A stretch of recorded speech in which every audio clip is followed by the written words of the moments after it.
Siapa Muhammad Hatta atau Bung Hatta? Sosok Muhammad Hatta tidak bisa dilepaskan dari perjuangan kemerdekaan Republik Indonesia. Beliau adalah salah satu pemikir terhebat yang dimiliki Indonesia. Tak hanya dikenal sebagai Bapak Proklamator Indonesia, Muhammad Hatta juga Bapak Koperasi, Bapak Kedaulatan Rakyat, Bapak Perumahan Nasional, dan Bapak Hak Asasi Manusia. Profil Bung Hatta. Nama lengkap, Dr. Hari Cideres Hari Muhammad Hatta. Panggilan, Bung Hatta. Agama, Islam. Tempat tanggal lahir, Bukit Tinggi, 12 Agustus tahun 1902. Istri, Rahmi Rahim. Anak, Meutia Farida Hatta Swasono, Gemala Hatta, Halida Hatta. Wafat, 14 Maret tahun 1980, umur 77. Dimakamkan, Tanah Kusir, Jakarta. Kehidupan Bung Hatta. Lahir di sebuah daerah bernama Bukit Tinggi, Sumatera Barat. Ia lahir ketika Indonesia berada di bawah bayang-bayang bangsa kolonial. Hatta tumbuh sebagai anak yang sangat tekun, pandai, dan juga disiplin mengaji. Selain itu, ia juga merupakan sosok yang rendah hati, sederhana, dan memiliki kedalaman pemikiran, begitu kata seorang budayawan Indonesia, Nurcholish Madjid. Hatta memang tumbuh sebagai sosok yang religius, namun ia juga berkembang menjadi pribadi yang modern. Siapa sangka, Bapak Proklamator kita ini ternyata sangat gemar bermain sepak bola. Selain mulai aktif terlibat dalam urusan politik negeri, Bung Hatta remaja ternyata pernah bergabung dengan klub sepak bola Padang yang bernama Young Fellow.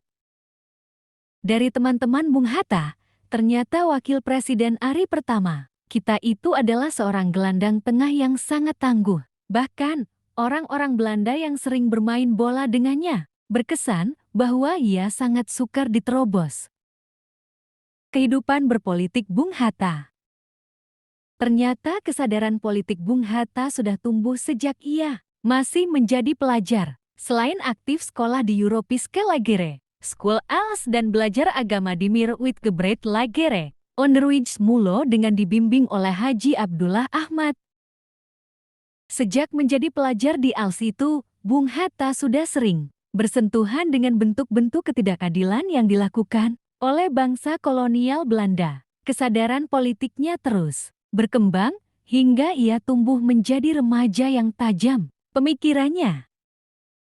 Bung Hatta tidak menyimpan sendiri pengetahuannya di dalam kepala. Ia pun menulis gagasan-gagasannya. Tulisan pertama yang menunjukkan ketertarikannya pada sastra dan keluasan pengetahuannya tertuang dalam sebuah cerpen yang ia buat pada umur 18 tahun. Tulisan-tulisan Bung Hatta yang bermuatan kritik tajam terhadap pemerintah Belanda semakin sering terbit. Merasa terusik, pada tahun 1927 pemerintah Belanda pun menahan Bapak Proklamator kita tersebut. Bung Hatta memanglah seorang pejuang kemerdekaan yang memilih jalur tanpa kekerasan seperti apa yang dilakukan oleh Mahatma Gandhi. Tajamnya tulisan Bung Hatta dan kekuatan analisisnya dianggap lebih jitu dibandingkan tembakan senjata api manapun. Lagi-lagi, usaha Bung Hatta melakukan perlawanan melalui tulisan yang terbit dalam majalah Daulat Rakyat buatan partainya pun dihentikan oleh pemerintah kolonial. Ia diasingkan ke sebuah wilayah pembuangan bernama Bovendigul yang terletak di Irian, bagian paling timur Indonesia. Suara-suara gagasannya tentang kemerdekaan Indonesia begitu tajam tertulis dalam tinta pena, membangkitkan semangat anak-anak muda bangsa untuk melakukan perlawanan dan memperjuangkan kemerdekaan. Kisah cinta Bung Hatta. Bung Hatta sempat mengenal beberapa wanita jelita pada masa itu. Salah satunya adalah Nelly, putri Ma'atib Ayub, pengusaha Minang yang sudah seperti ayah angkat oleh Bung Hatta. Meski banyak didukung, Hatta tak tergoda. Usaha teman-temannya untuk menjodohkan dirinya dengan wanita yang rupawan. Sebagai sahabat, Bung Karno melakukan berbagai cara agar Bung Hatta bisa menikah. Saat ditanya sosok perempuan yang memikat hatinya, nama Rahmi Rahim muncul. Bung Karno pun langsung melamar Rahmi untuk Bung Hatta. Sempat ragu, pinangan tersebut membuahkan hasil atas jaminan Soekarno. Sebenarnya, Bung Hatta sudah lama memendam rasa pada Rahmi. Ia jatuh cinta pada pandangan pertama, tapi tak sanggup berkenalan. Bung Hatta pertama kali bertemu dengan Rahmi di Institut Pasteur, Bandung. Kala itu, ia tengah mengadakan kunjungan bersama Bung Karno.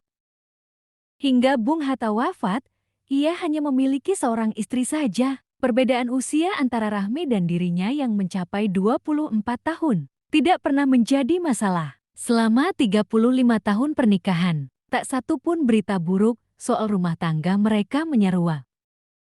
Quotes Bung Hatta, kurang cerdas bisa diperbaiki dengan belajar. Kurang cakap dapat dihilangkan dengan pengalaman. Namun tidak jujur itu sulit diperbaiki. Dr. Hari C. Deras Hari Muhammad Hatta.